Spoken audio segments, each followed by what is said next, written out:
Boa noite a todos. Estamos entrando novamente aqui para transmitir mais um conteúdo para o nosso canal Refúgio Teológico. Hoje nós estamos dando continuidade e encerramento ou a conclusão final a respeito do nascimento da filosofia. E hoje nós vamos conhecer algo a mais, tá certo?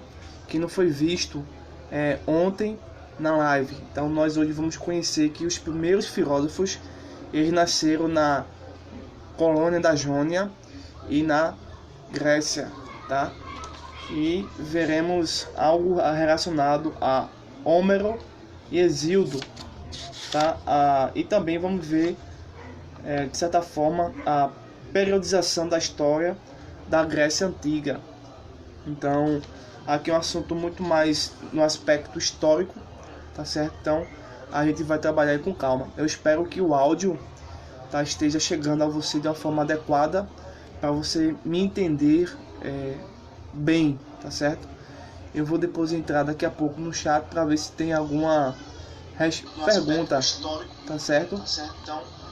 Então eu vou só ver aqui. Daqui a pouco eu entro aqui no chat para ver se tem alguma dúvida a respeito da aula de ontem ou de agora, tá? Então nós vamos ver aqui hoje mitologia, tá? Definição de mitologia, a importância da mitologia para as diversas culturas. Vamos ver algo relacionado a Homero e Hesíodo, a periodização da história da Grécia, tá? E os principais filósofos, os primeiros que são os pré-socráticos, tá ok? E considerando que eles nasceram, tá? Essa filosofia se formou nas colônias da Jônia e na Magna Grécia, tá certo? Então será a exposição de hoje e também vamos tentar entrar no o mundo de Sofia. De costume sempre entramos nesse livro, certo? Para assim dar continuidade no nosso raciocínio. Então hoje vamos trabalhar os primeiros filósofos nasceram nas colônias da Jônia e da Magna Grécia. Talvez não consiga passar para vocês, talvez vocês não vão ver bem, mas tem aqui um mapa, tá? Deixa eu ver se eu consigo aproximar bem. Tem um mapazinho aqui. Futuramente eu vou tentar ampliar os recursos, então vai aparecer os mapas, a questão mais geográfica para vocês entenderem melhor, tá certo? Mas por enquanto vamos aqui ficar nas palavras. Pois bem, deixa eu só me organizar aqui. Primeiramente eu vou querer definir o que é mitologia, para depois a gente entrar e entender que a filosofia é uma ruptura com o mito, tá? Então a gente precisa, antes de entender a filosofia, a gente precisa entender o que é mito, né? O que é mitologia, tá? Eu tô aqui com o livro da mitologia, tá? As grandes ideias da editora Globo.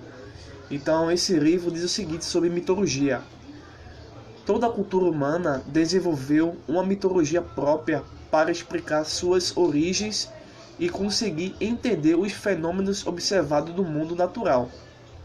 Só que no mito, essa preocupação em observar os fenômenos observados na natureza, tá? Não era o resultado de pesquisas de um raciocínio científico. Dentro do mito existe um tipo de raciocínio, mas eles não se preocupam em estabelecer o que é verdade e o que é mentira, tá certo? Um exemplo do que eu estou falando a vocês, eu vou dar um exemplo. As plantas, né? Existem muitos chás que são baseados em ervas, tá? Que auxiliam em alguma infecção, em alguma dor de barriga, por exemplo. Existem chás, né, folhas ou ervas que são calmantes naturais. Os primeiros a desenvolver essa técnica atribuíam algum tipo de espírito que tinha dentro das plantas, das ervas, das folhas. E isso fazia muito sentido na comunidade deles, obviamente.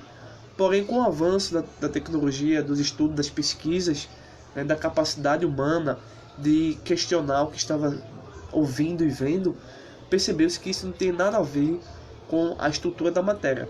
Então veio a química, veio a física, veio a matemática e disseram assim: não, as plantas, as ervas, as raízes não possuem espírito, entidades sobrenaturais, e sim propriedades intrínsecas que funcionam e ativam e que se conectam com o sistema central do organismo humano e ativam o sistema imunológico e assim por diante. Então houve uma linguagem científica que fez com que a explicação desse mito, por exemplo, se perdesse e fosse considerado como uma explicação inútil.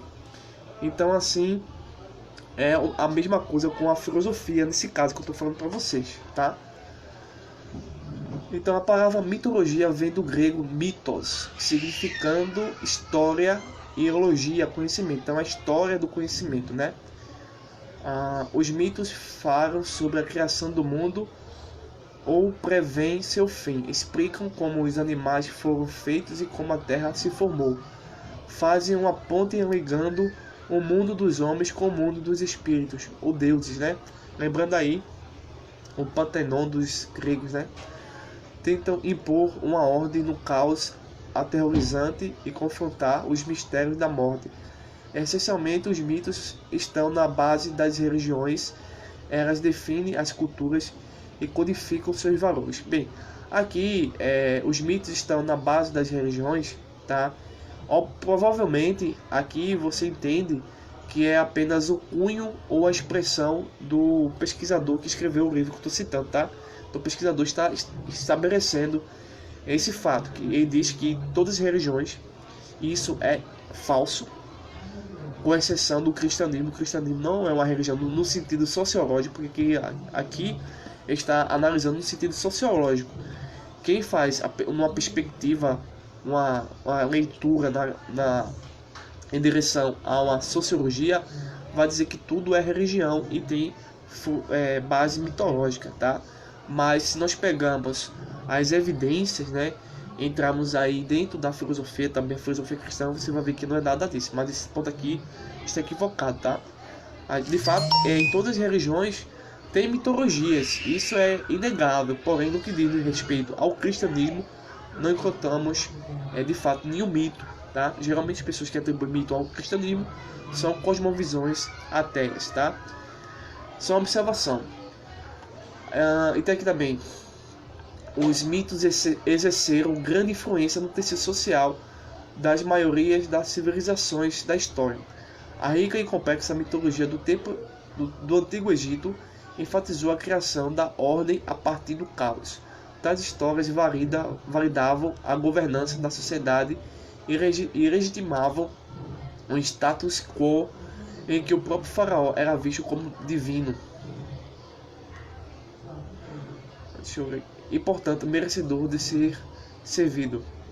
Os egípcios também viam o tempo como cíclico. Um evento ocorrido em suas sociedades estariam meramente repetindo o que já acontecera antes e foi registrado em seus mitos. Nas antigas Grécias e Roma, os mitos fundadores das cidades-estados foram fundamentais para os conceitos de cidadania. Eles associavam ideias de patriotismo e interesse comum à autoridade divina. Na Grécia, formada por mais de 1000 cidades-estados, cada uma delas tinha um mito fundador e uma divindade protetora, o que levava a um conjunto de mitos alternamente complexos, muitas vezes contraditórios. Só te dar uma explicação aqui. Todo pesquisador ele trabalha com um referencial e trabalha com um ponto de vista. Todo pesquisador ele trabalha com um referencial e com um ponto de vista. Todos, tá? Quando o pesquisador diz assim que a mitologia, juntamente com a religião, era uma explicação inicial para os fenômenos da sociedade ou da natureza, e que isso era ruim para o desenvolvimento da filosofia e das ciências, é um pouco equivocado. Quando a gente entende, e futuramente eu vou trabalhar com vocês a história do cristianismo, você vai ver que na história do cristianismo As primeiras universidades, as melhores universidades do mundo, foram desenvolvidas por cristãos, professos do cristianismo. Pare um pouco, porque não foi a bruxaria, não foi a feitiçaria, não foi o espiritismo, não foi as testemunhas de Jeová, não foi o mormonismo, não foi o islamismo, e sim o cristianismo desenvolveu as primeiras e grandes universidades. Algumas existem até hoje. Só que houve deixaram os princípios, né, que os motivaram a criar as universidades. Mas esse é um assunto da história do cristianismo. Mas o que eu quero dizer com isso é o seguinte, que é somente no cristianismo que você vai encontrar a ideia de que filosofia e ciência estão unidas à teologia, por exemplo, entendeu? Isso não acontece com as outras religiões. As outras religiões, às vezes, usam a ciência, a filosofia, para justificar o seu ato, tá? Mas é muito diferente no cristianismo. O cristianismo, ele se abre e se propõe a examinar as evidências.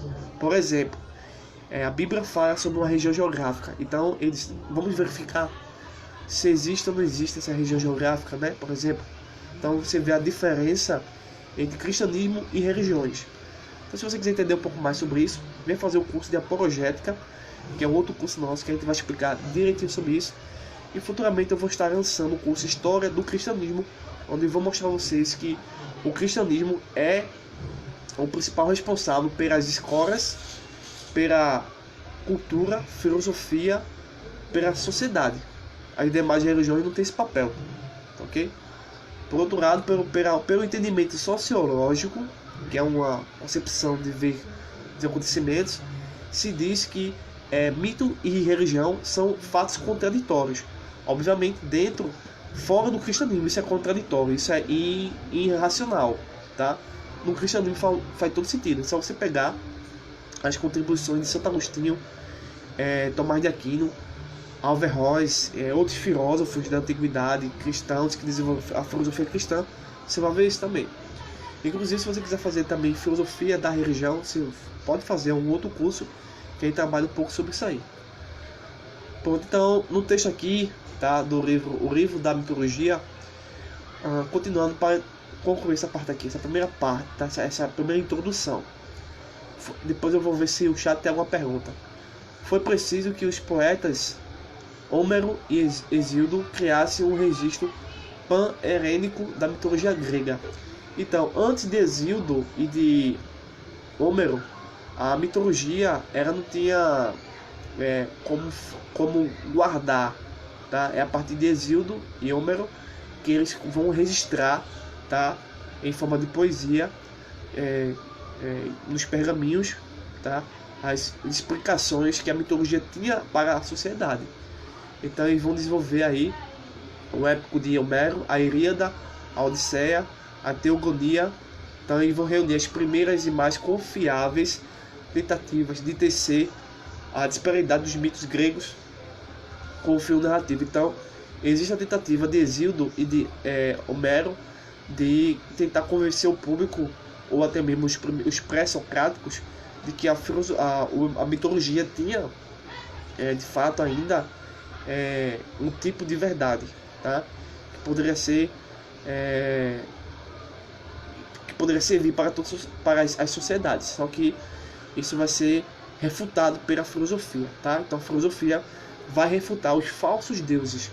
A filosofia não refuta a verdade, entendeu? E isso é em relação ao mito. Então a gente entende que o mito é um pensamento, tá, que é desenvolvido dentro do consciente humano para explicar, primeiramente, por que existem árvores, plantas, animais, pessoas, céu, terra, mar, entendeu? De uma forma não científica, não racional. Então, obviamente, vai se recorrer à simbologia, à espiritualidade, obviamente, distorcida, né? E a partir dos filósofos que eles vão assim dar uma pausa e vão realmente comprovar ou não se o mito é verdadeiro ou não. Então eles vão, de certa forma, refutar os mitos, né? E assim as falsas crendices. Hoje em dia ainda existem mitologias, tá? Os mitos não deixaram de existir, mesmo pelo avanço da filosofia e da ciência. Os mitos continuam de uma forma modificada. Por exemplo, hoje aqui em Pernambuco, Recife, estou dizendo isso porque tem muitas pessoas que acompanham a gente na África, tá, em outros países. Então aqui no Brasil estamos comemorando São João. Existe um mito, né, do catolicismo. O catolicismo é repleto de mitologias, é só você observar. Nada do que o catolicismo diz é racional. Por exemplo, a hóstia.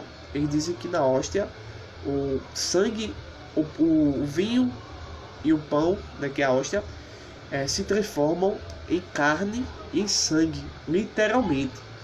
Isso a ciência não comprova isso, então isso é apenas mitologia. Então é uma falsa religião. Outro exemplo, no São João acontece a festa de São Pedro. Então eles dizem que a chuva acontece devido a ele fazer urinar do céu sobre a terra. Então essa explicação que geralmente se tem dos católicos, né? Então é uma mitologia. E assim você vai ver mito em tudo, tá? Só para te dar um respaldo mais recente, tá certo?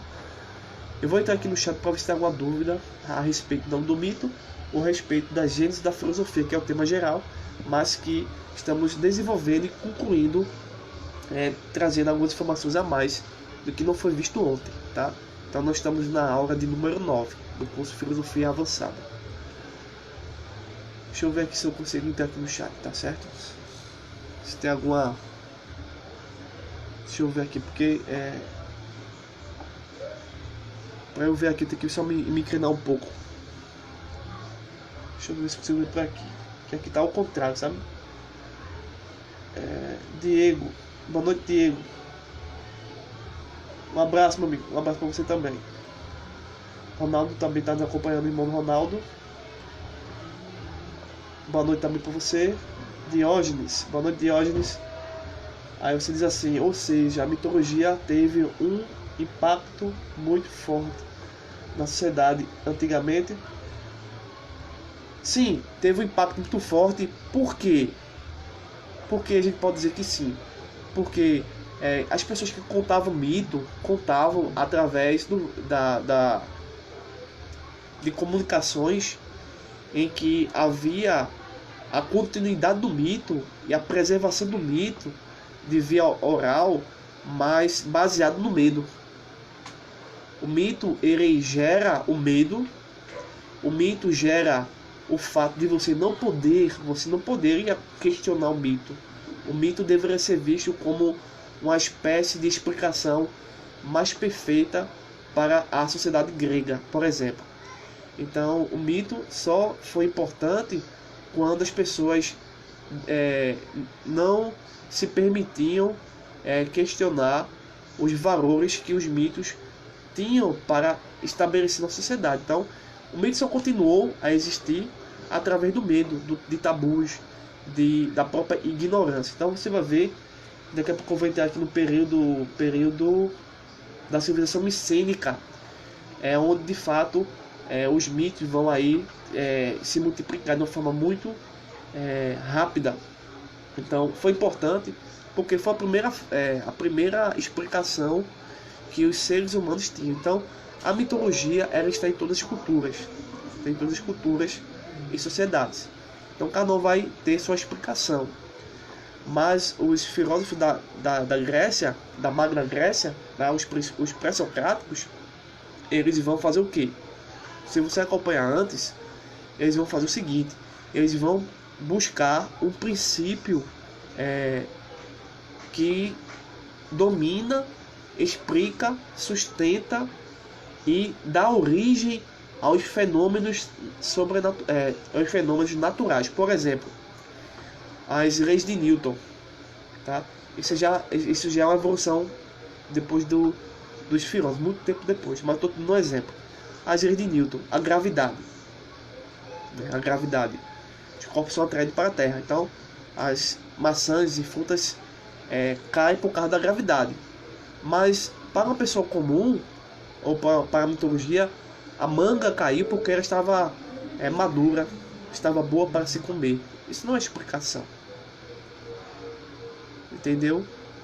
Então, só era importante porque isso só existiu à base do medo, né? Você vai ver aqui, que eu vou explicar, dentro do período, tá? Período da história da Grécia Antiga, que os deuses dominavam e retiravam a liberdade. É interessante que os heróis da Grécia, né? Por exemplo, Ulisses, Agamenon, Aquiles, a Hércules, eles não têm liberdade porque eles são destinados a uma história na qual eles não podem modificar. Eles são escravizados pelos deuses. Aí a filosofia nasce para dizer não. Você é um sujeito que pode pensar e pode dizer não e fazer escolhas. E assim, a história o nascimento da filosofia vai sendo construída, tá, através dessa confusão e desse choque, tá? Houve um choque. Obviamente os primeiros pré-socráticos, eles não vão acertar em tudo, tá? Na verdade ninguém acerta em tudo. Então eu acredito que tenho explicado bem a você, tá certo, Diógenes? Pronto, eu vou voltar aqui ao texto, tá? Deixa eu pegar aqui. Então, só um detalhezinho. Existia filosofia na China, filosofia no Brasil, filosofia na Índia. Existe filosofia? Existe sim filosofia, sim. Podemos dizer que sim. Mas não nos mesmos méritos que a Grécia oferece para o globo terrestre. Não nos mesmos méritos, nem nos mesmos moldes. Por que não? Porque, primeiro, os filósofos da Grécia, eles queriam acabar com o mito. Já as outras filosofias de outros países, de outras civilizações, eles queriam que o mito continuasse, tá? Segundo, os filósofos, eles queriam encontrar uma verdade absoluta. As outras filosofias não se preocupavam com verdade absoluta, tudo é relativo. Os primeiros filósofos, por exemplo, eles buscavam o arquê, né? O princípio que pudesse explicar porque o raio existe, porque o raio é desse jeito e não de outra forma, né? Porque existe furacões, tornados, terremotos, entendeu? Porque existe os oceanos, entendeu? Existe um princípio. Porque um barco flutua na água e não afunda. Porque uma pedra que é menor que um barco jogado na água, ela afunda. Por que isso acontece? Aí a filosofia vai te explicar isso. Obviamente, vai desenvolver a física, né? Tá? Mas a física veio da filosofia e tem elementos da filosofia da própria física. E sem a filosofia, a física não poderia existir. Então, se essa filosofia, e se fôssemos depender das outras filosofias do mundo, tá? Não teríamos física nem química, por exemplo, muito menos a matemática, por exemplo, tá? Obviamente, cada filosofia vai contribuir historicamente para uma melhor compreensão do todo, certo? Deixa eu me organizar aqui, pronto.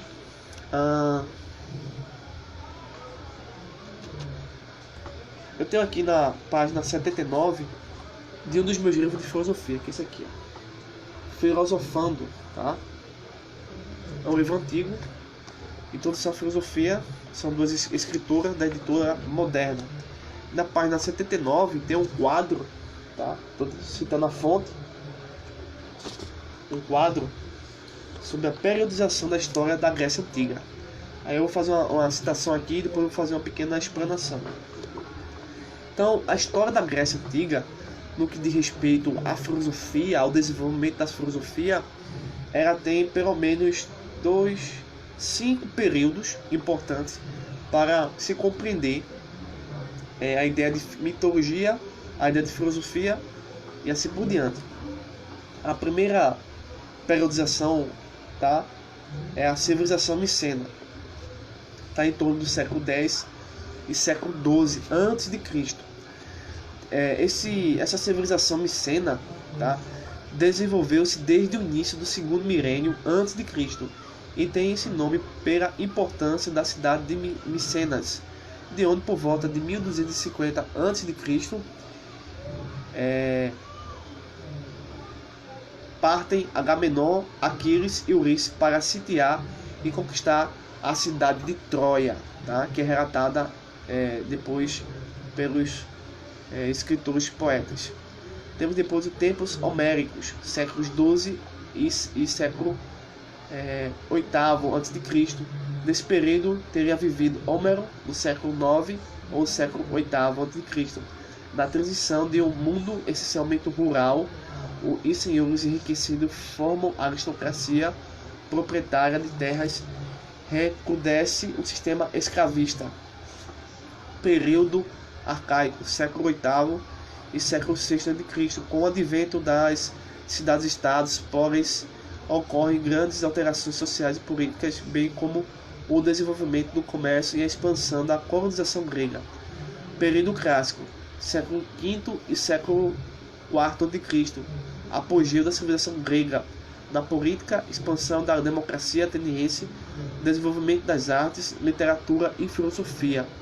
Época em que vivem os sofistas e os filósofos Sócrates, Platão e Aristóteles. Período helenístico, século III e século II a.C., decadência política, domínio macedônico e conquista da Grécia pelos romanos, culturalmente significativa influência das civilizações orientais. Então, tá aí a periodização da história da Grécia Antiga. Eu tenho aqui meu texto. Os primeiros filósofos nasceram na Jônia, tá? Nas colônias da Jônia e da Magna Grécia. Acabamos de ver a periodização da história da antiga Grécia. No que diz respeito à primeira, a civilização micênica, nós encontramos que os mitos eram a melhor explicação ou a ferramenta para perpetuar de geração em geração os valores da sociedade, tá? Então é através da mitologia que a próxima geração deveria se comportar. Então era o carro-chefe para manipular as futuras gerações, para que também eles não pudessem pensar por si próprio. Homero é o responsável ao escrever em forma de poesia a Ilíada e a Odisseia. Nessas epopeias, ou nessas poesias, todos estavam dominados pelo destino, mas a virtude era apresentar força, coragem e inteligência diante das provas. Nesse ponto, os heróis, por exemplo, como eu falei para vocês, Aquiles, Ulisses, Hércules, da mitologia, tá? Eles, mesmo não tendo a liberdade ou a escolha, eles tinham, não, vamos dizer assim, não uma depressão. Eles não eram depressivos, porque lhe faltava liberdade, a capacidade de escolha. Eles não eram depressivos. Eles deveriam exercer esse destino pelos quais nasceram, e por meio dessa força, por meio da coragem ou de táticas militares e da inteligência, eles poderiam alcançar uma certa aprovação dos deuses ou reprovação dos deuses. Tudo dependia do destino, tá? Que os deuses tinham para os seres dessa mitologia, desse pensamento. Então, mesmo que uma determinada pessoa tivesse um fim trágico, é porque os deuses determinaram daquele jeito. Então não dependia dos heróis escolher ou não aquela sua história. Então, por meio de sua força, de sua coragem, de sua inteligência, eles poderiam meio que encontrar uma certa liberdade, né? Uma liberdade aparente, né? que não existia de fato. Então eles estavam presos, tá? E assim, a Ilíada e a Odisseia nos ajudam a entender que ninguém pode fugir do destino e ninguém pode contrariar os deuses. Por meio desse mecanismo, as mitologias elas criavam uma engrenagem para impedir as pessoas de encontrar a verdade. Aí eu te pergunto, você que nos assiste, você que é seguidor do canal Refúgio Teológico, tá? Hoje em dia, acontece ou não, dentro das religiões, dentro da vida política, dentro da nossa sociedade, as pessoas que manipulam o poder, que manipulam a informação, querem que você não encontre a verdade por si próprio. Porque a verdade, pela história da filosofia, não depende de você encontrar ou não, mas depende da realidade. A realidade te diz isso. Então, do mesmo modo que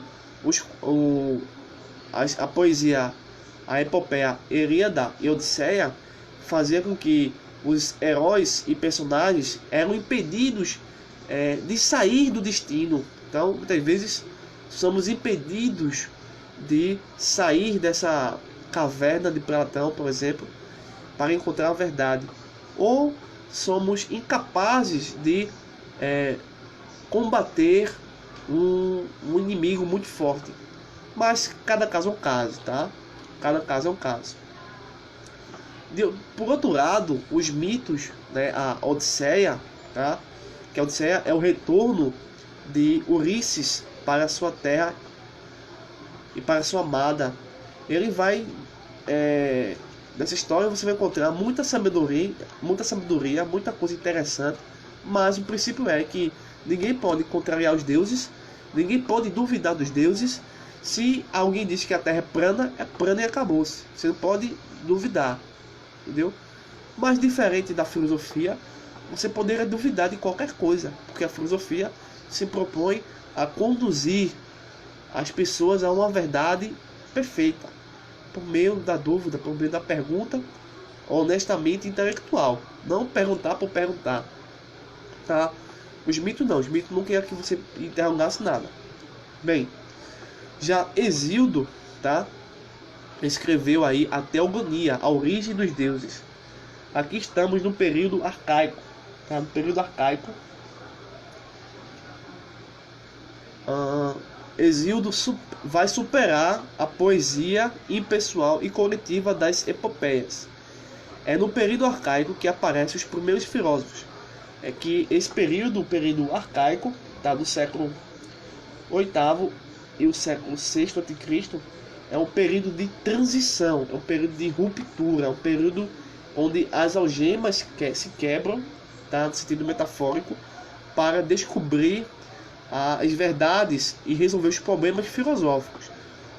Observe que já comentamos aqui que eles vão trabalhar os problemas filosóficos. Eles começam, a filosofia começa através de problemas filosóficos. E que problemas filosóficos são esses? Se você tem acompanhado o nosso estudo, os problemas filosóficos são os problemas básicos. Primeiro, são: quem é você? Existe vida após a morte? O que controla o cosmos, tá? O que é o mal? O que é o bem? O que é uma sociedade justa? O que é o ser humano? Então são problemas filosóficos. Por que o mal existe? Então, esses problemas filosóficos, muitas vezes de ordem metafísica, contribuíram para muita coisa que posteriormente Sócrates e outros filósofos vão aprimorar e desenvolver, tá certo? Nesse período arcaico, tá? Que é um período em que começa a surgir os primeiros filósofos chamados os primeiros pré-socráticos, tá certo? Aí você vê que citamos aqui os tempos homéricos, período clássico e o período helênico. E nesse período ainda, um período arcaico, tá certo?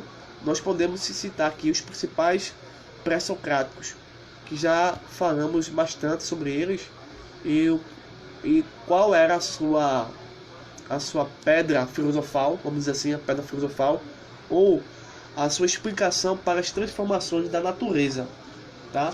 Pois cada um tem uma explicação para a natureza. Primeiro, Tales de Mileto é o primeiro, tá? Pré-socrático, importante. Anaximenes, Heráclito, Pitágoras de Samos, Xenofantes, Parmênides, Zenão, Leucipo, Demócrito, Anaxágoras e Empedocles. Cada um desses aqui a gente já comentou ao longo de alguns vídeos, tá certo? Os pré-socráticos abandonam a forma poética e se dedicam toda a sua pesquisa em forma em prosa. Todos eles queriam encontrar o princípio de tudo. Então, algo interessante acontece, inclusive, até mesmo na escrita. Até mesmo na escrita acontece uma separação. Eles não querem escrever de uma forma poética, né? Como se fosse um conto romantizado, tá? Uma coisa fictícia, uma coisa muito religiosa. Não, eles querem trabalhar uma narrativa e assim vão construir uma espécie de metodologia, tá? E vão trabalhar metodologia, como se chegar a um conceito verdadeiro, por exemplo. Então, aí eles vão sair dessa prática de escrever as coisas de forma poética. E depois, uma coisa importante é que cada um deles, mesmo que eles se discordem um dos outros, eles vão querer encontrar de fato o princípio que explica tudo e qualquer coisa, tá certo? Essa foi a conclusão a respeito do nascimento da filosofia, tá certo? Mas antes a gente vai tentar aqui entrar, se tiver tempo ainda, eu não sei quanto tempo estamos de live, mas eu vou tentar entrar aqui no livro de O Mundo de Sofia, tá? Pra gente depois voltar na próxima semana a novamente trabalhar filosofia. Deixa eu pegar aqui rapidinho. Na página 55, tá? Página 55, falando sobre Demócrito, o brinquedo mais genial do mundo. Aqui Sofia vai receber uma nova carta e ela agora vai meio que fazer como Sherlock Holmes, investigar, porque até agora Sofia não sabe quem está enviando essas cartas, esse curso de filosofia que Sofia está recebendo. Ela não sabe ainda, não sabe se é homem ou se é mulher, então ela fica nessa dúvida. Então ela vai querer investigar quem está enviando, mas as cartas têm as suas perguntas que a faz perder o sentido e assim tentar encontrar as respostas, tá? E, novamente ela recebe essa carta com a pergunta, na qual essa pergunta, ela encontrando a resposta, vai poder daí encontrar a melhor explicação para a teoria atomista, no qual, na página 57, o escritor dessa história vai explicar, tá, a respeito do Demócrito, que está em torno de 460 e 370 a.C. Então ele pega, antes de explicar a teoria atomista, ele vai pegar um brinquedo, tá, de conhecimento de Sofia e vai dizer, olha, esse brinquedo explica muito a teoria atomista de Demócrito, tá? Esse brinquedo ele consegue formar tem várias formas, consegue formar vários objetos, ele tem estrutura de diversos tamanhos, tá? Ele é grande, ele é pequeno, ele é menor. E por meio desse brinquedo que Sofia vai compreender, ela vai conseguir entender a teoria atomista. Eu serei breve aqui, tá? Não vou ler extensivamente todas as citações, tá? do que eu marquei aqui, para não ser muito cansativo, tá certo? Para vocês. Mas quem tiver de posse do livro é só dar uma olhada e continuar, tá certo? Aqui na teoria atomista, tá? Só vou um pequeno trecho, tá certo? Aqui estou eu de novo, Sofia.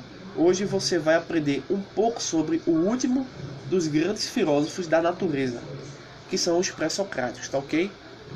Ele se chamava Demócrito e era da cidade costeira de Abdera, no norte do mar Egeu.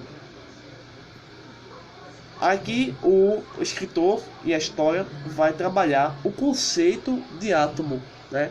Que é dividir a matéria em pequenos pedaços, tá? Na época de Demócrito, ele não tinha o conhecimento da ciência atual, né? Por exemplo, da física quântica, por exemplo. Há muitos problemas na física quântica, mas ele não tinha muito conhecimento do que vinha depois do átomo. Para Demócrito, só existia esses fragmentos, esses pedacinhos de energia, tá? Era o que explicava tudo o que existe, tá? O átomo está numa planta, está no ar, está numa camisa, na comida, está na terra, está na água. Então, o átomo explica o princípio fundamental da sua filosofia, tá? Da sua explicação racional sobre o cosmos.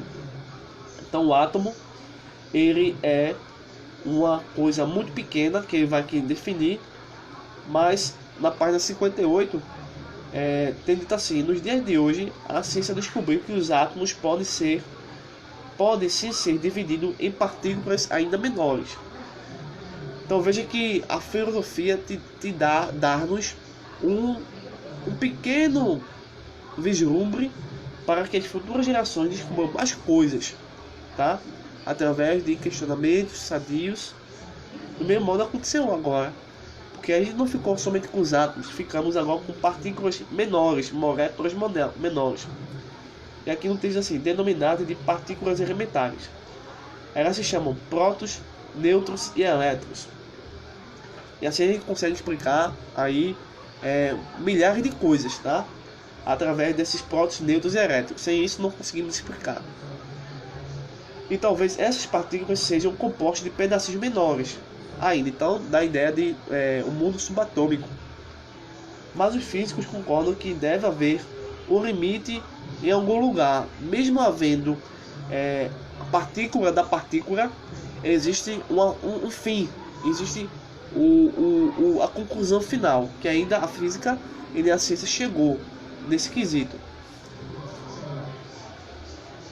Aí aqui uma coisa interessante que eu citava para vocês: Demócrito não concordava com nenhuma força ou espírito que tomasse parte dos processos naturais.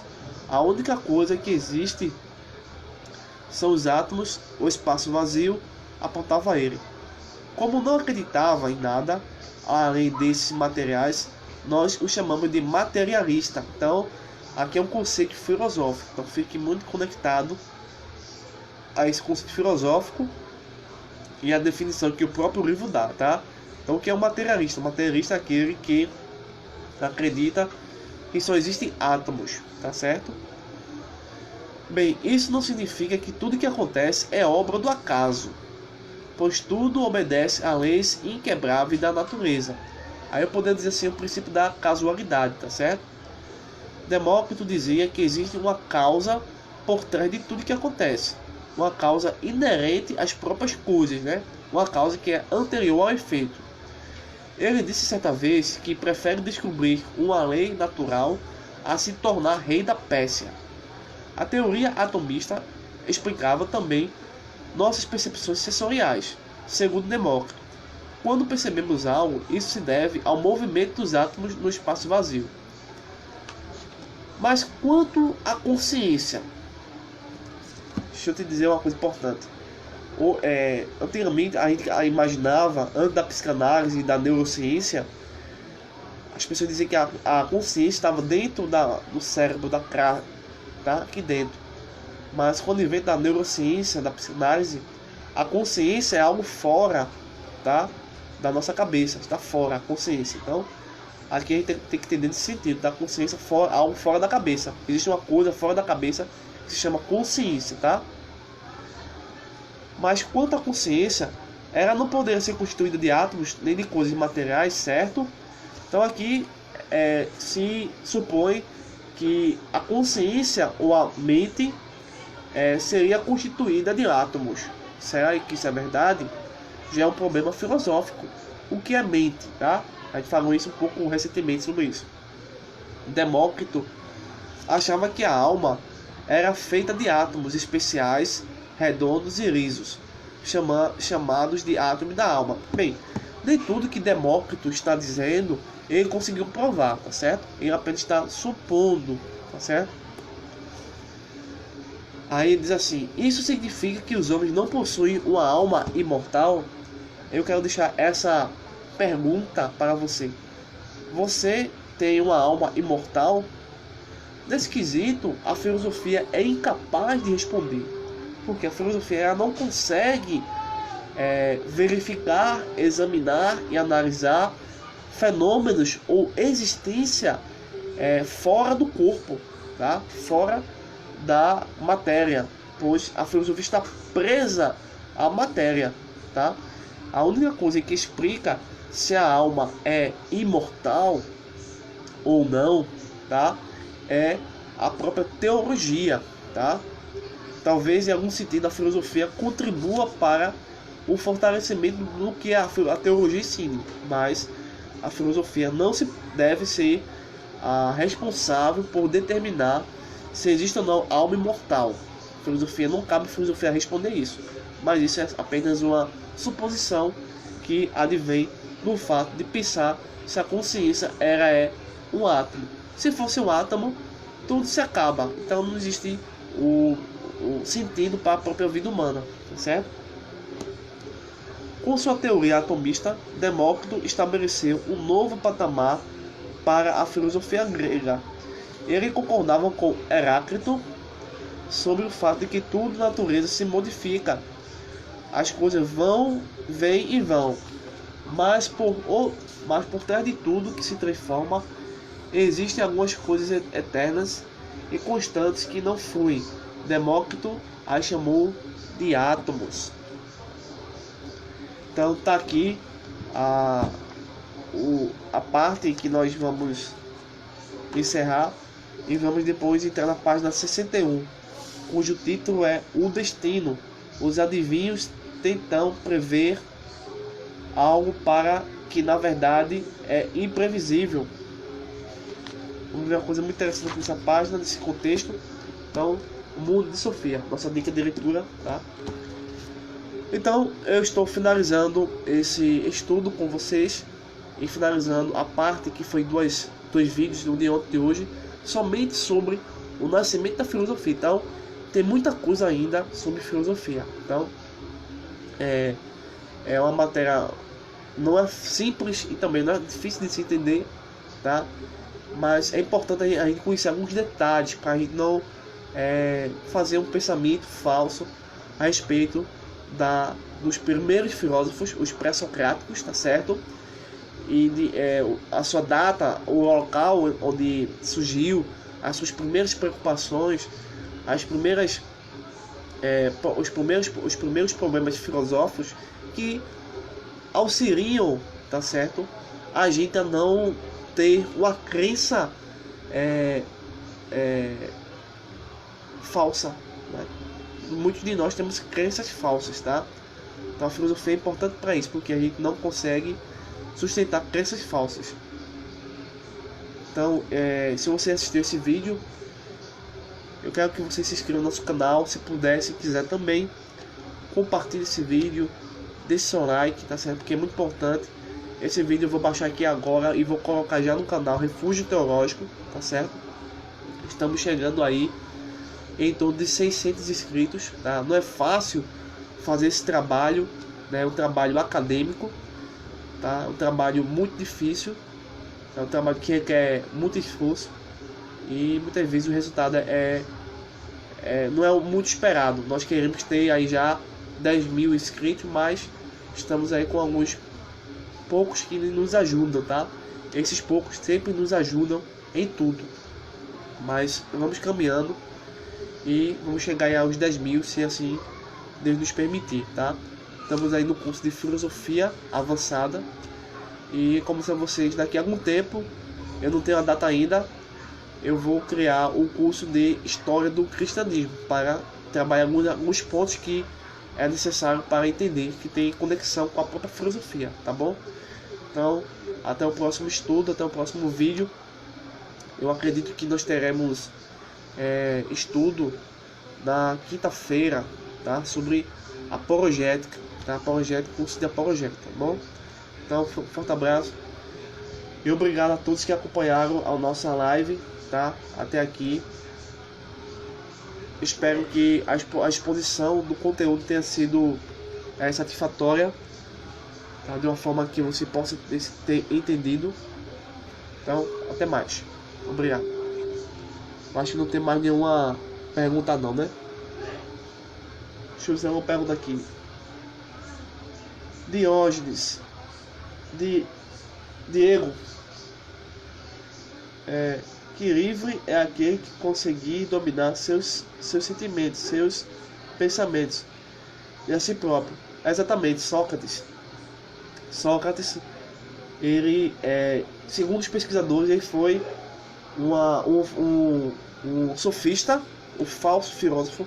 Sofista seria um falso filósofo. Aí parece que Sócrates, ele fica muito chateado com eles, e agora ele sofre uma transformação. Ele começa a ser um verdadeiro filósofo, e daí ele constrói toda uma filosofia, tá? Tudo que sabemos dele é através do seu aluno chamado Platão, tá? Então, Sócrates vai dar um outro sentido à questão humana, né? Ele vai se direcionar. Já em Sócrates, a questão de Sócrates não é mais a natureza, é muito mais o ser humano, o antropos, né? A pessoa humana, tá? E depois a gente vai ver com calma um pouco mais sobre Sócrates. Mas obrigado aí pela citação, tá bom? Forte abraço. Então até o próximo vídeo. Então, quem quiser se inscrever no nosso curso Filosofia Avançada, venha, entre em contato com a gente. A gente vai, vai ser um ano de curso, tá? Um ano. E daqui para setembro estamos lançando o nosso livro de filosofia, tá? Então, no livro de filosofia vai estar toda a matéria, tudo o que estamos expondo está no livro. Em setembro tem o nosso livro de filosofia para vocês aí depois adquirir. Quem quiser fazer o curso pode fazer, tá? O preço está acessível, tá? E conteúdo vasto, certo? Então qualquer coisa nos procure. E se você não tem ainda o nosso livro de ateísmo, uma ilusão construída sobre a realidade, e quiser adquirir, estamos fazendo uma promoção, tá? Ele está custando R$23 e enviamos para qualquer parte do Brasil sem frete. O frete é grátis, tá bom? Então, Deus abençoe.